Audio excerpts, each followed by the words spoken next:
Hindu Times Channel dibuat dengan rasa tulus ikhlas untuk mengumpulkan, mengkaji, dan mendokumentasikan sejarah Hindu, pengetahuan suci, dan filsafat rohani Weda. Apabila Anda ingin mendukung channel ini, kami mengundang Anda untuk mengklik tombol like dan subscribe, serta membagikan konten-konten kami.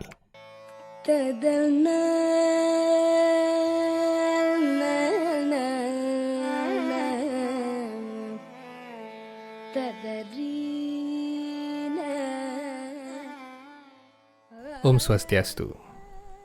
Dalam kitab suci Weda Brahma Waiwarta Purana, bagian Sristi Kanda, kisah mengenai pohon tulasi diuraikan. Pohon tulasi sejatinya adalah seorang dewi yang turun dari dunia rohani. Dewi ini bernama Brinda Gopi atau Brinda Dewi.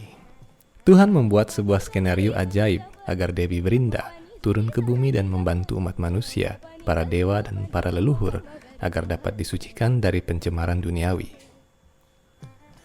Tulasi artinya, ia yang tidak bisa dibandingkan dengan apapun. Dalam peradaban Weda, tulasi telah menjadi pohon yang paling mulia dan mendapat posisi tertinggi di antara tumbuhan lainnya. Dewi Tulasi turun ke bumi di setiap periode kalpa dengan kisah yang berbeda-beda. Karena itu dalam sejarah Purana akan banyak ditemukan versi kisah kemunculan Tulasi Dewi di zaman-zaman yang berbeda.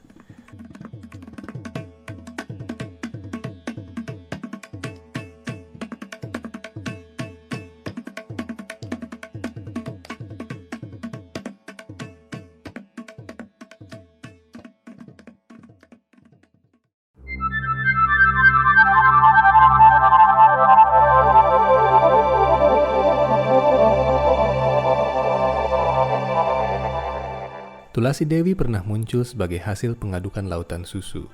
Dalam Purana lain, Tulasi muncul sebagai seorang dewi yang akhirnya membuktikan kesetiaannya kepada suaminya dengan membakar dirinya.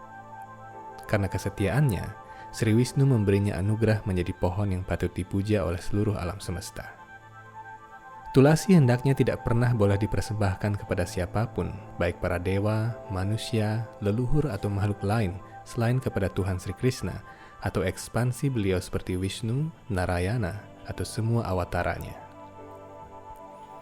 Dalam kitab suci Weda dinyatakan bahwa bahkan Dewa Brahma dan Dewa Siwa pun memuja pohon tulasi demi kepuasan Tuhan. Orang hendaknya jangan memotong atau memetik tulasi dengan benda-benda tajam seperti gunting atau pisau. Tulasi tidak boleh dipetik pada hari Ekadasi dan Dwadasi, pada hari Minggu, hari Tilem, atau hari Purnama. Pada hari Ekadasi, semua dewa, leluhur, dan para pelayan Tuhan di dunia rohani berpuasa. Manusia yang menginginkan pembebasan dari dosa hendaknya juga berpuasa pada hari Ekadasi. Hari Dwadasi adalah hari kemunculan pohon tulasi di dunia ini.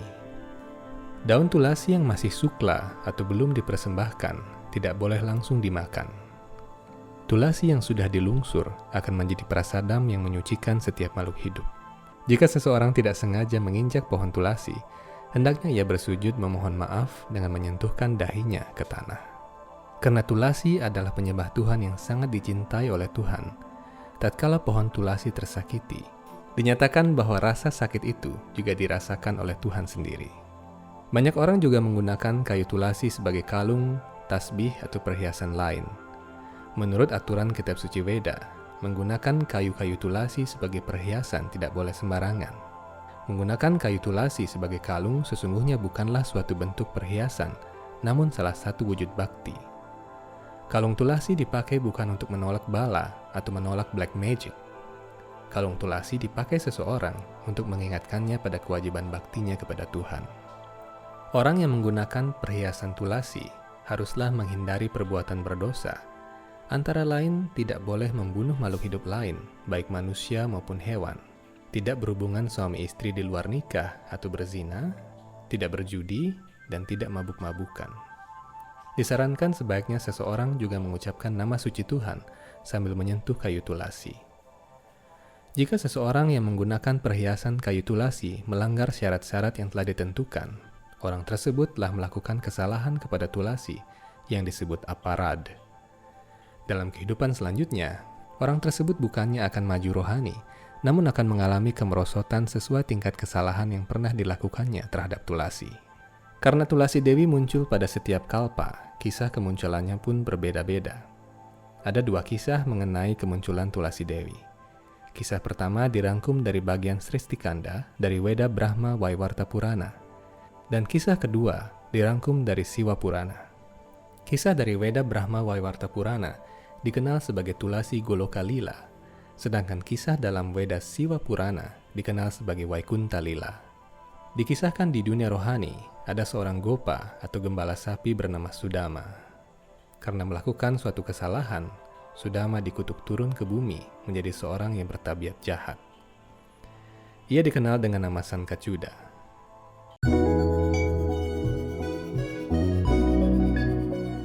Hindu Times Channel kini memiliki fitur Join Member. Dengan mengklik Join Member di bawah video ini, Anda mendapatkan fitur-fitur konten yang lebih eksklusif.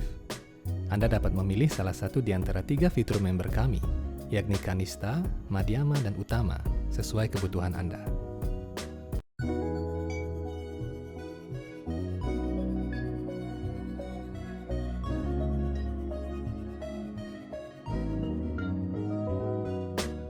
Sebelum video ini kita lanjutkan, kami menawarkan beberapa jenis merchandise untuk Anda.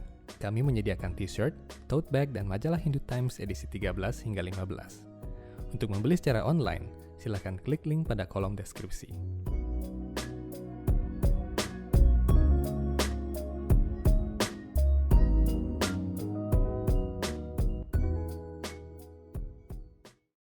Di sisi lain, Tulasi Dewi yang dikenal dengan nama Brinda Dewi juga dikutuk turun ke bumi karena kesalahannya. Brinda Dewi melakukan pertapaan selama 60.000 tahun agar bisa mendapatkan karunia Tuhan Sri Krishna sebagai suaminya. Di akhir tapanya, Dewa Brahma muncul dan memberikannya berkat berupa mantra untuk memuaskan Tuhan Sri Krishna. Tatkala Brinda Dewi mengucapkan mantra itu, Tuhan Sri Krishna muncul dan berjanji bahwa ia akan menjadi suaminya di akhir kehidupannya di bumi. Dalam perjalanan hidupnya, Brinda Dewi dinikahkan dengan Sankacuda yang adalah seorang ateis dan raksasa. Sankacuda sangat membenci pemujaan kepada Tuhan. Karena memiliki kekuatan yang besar, Sankacuda menyerang sistem planet surga milik Dewa Indra dan memaksa para dewa keluar dari sistem planet mereka.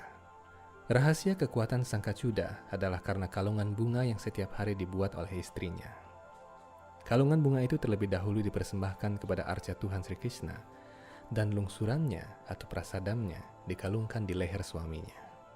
Tatkala suaminya pergi berperang, Brinda Dewi melakukan puasa dan tiada hentinya berdoa kepada Tuhan demi kejayaan suaminya. Karena kekuatan dari pertapaan dan kesetiaan Brinda Dewi yang suci, tiada senjata apapun yang bisa melukai suaminya. Demikianlah kekuatan seorang istri. Apabila seorang istri kuat dalam bakti dan kegiatan rohani kepada Tuhan, maka suaminya akan jaya. Akan tetapi Sankacuda sangat membenci Tuhan. Ketika melihat istrinya selalu mengucapkan mantra-mantra Weda untuk memuji keagungan Tuhan, Sankacuda sangat marah. Karena saking marahnya, Sankacuda memotong lidah istrinya dan menusuk matanya agar sang istri tak bisa lagi mengucapkan mantra dan memandang wujud arca Tuhan. Dalam penderitaan itu, kesetiaan Brinda Dewi tidak goyah sedikit pun terhadap suaminya, karena tugas seorang istri adalah menjadi setia kepada suami. Walaupun lidahnya telah dipotong dan matanya buta, Brinda Dewi terus berdoa dari dalam hatinya demi kejayaan suaminya. Melihat kesetiaan seorang istri ini, Tuhan Sri Krishna menjadi tergerak. Dalam wujud arca, beliau mengembalikan lagi lidah dan mata Brinda Dewi sehingga dapat kembali berbicara dan melihat. Karena kekuatan kalungan bunga Sankacuda, para dewa menjadi sangat panik.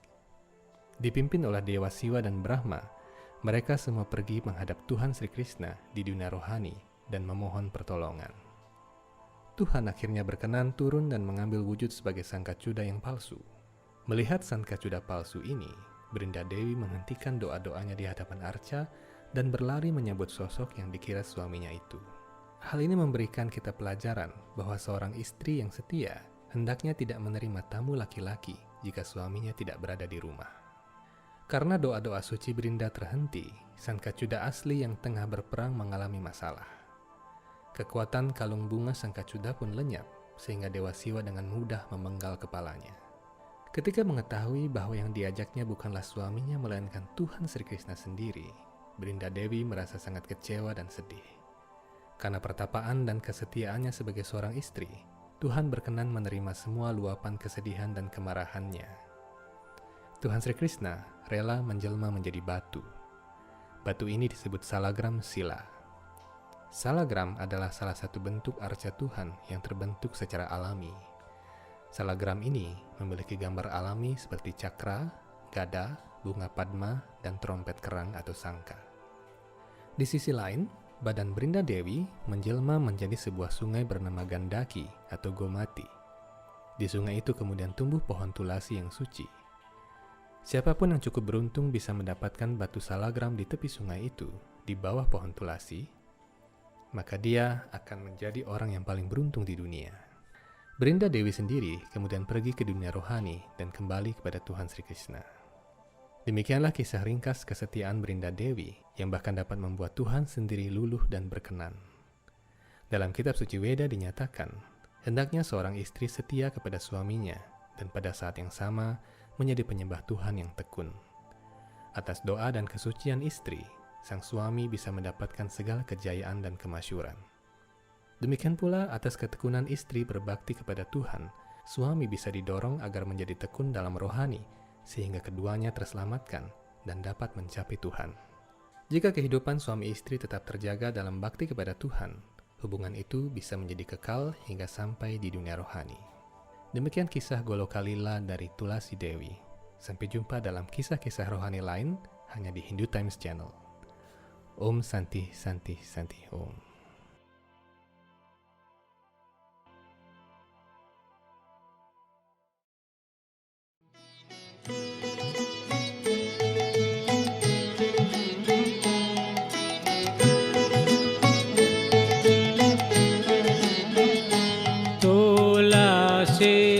Krishna preyasi namo namo Tulasi Krishna preyasi namo namo Braje Radha Krishna seva pavo he abhila